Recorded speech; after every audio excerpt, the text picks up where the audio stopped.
ευχαριστούμε την Ομοσπονδία Γυναικών Ελλάδας που ήρθε σήμερα εδώ να συμπαρασταθεί στο πρόβλημα αυτό. Μάλλον η λέξη παρασταθεί δεν είναι σωστή. Μιας και το ζήτημα του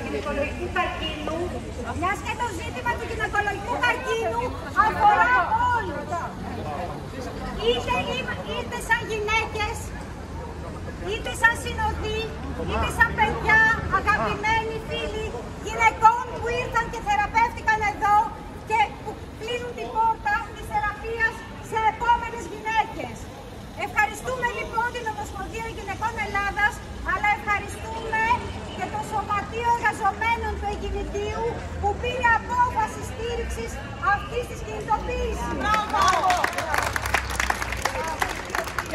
Ακούσατε κι εσείς κάτω που δεν ακούτε, το Σωματείο Εργαζομένων στο Εγκινήτιο πήρε απόφαση στήριξης της σημερινής κινητοποίησης.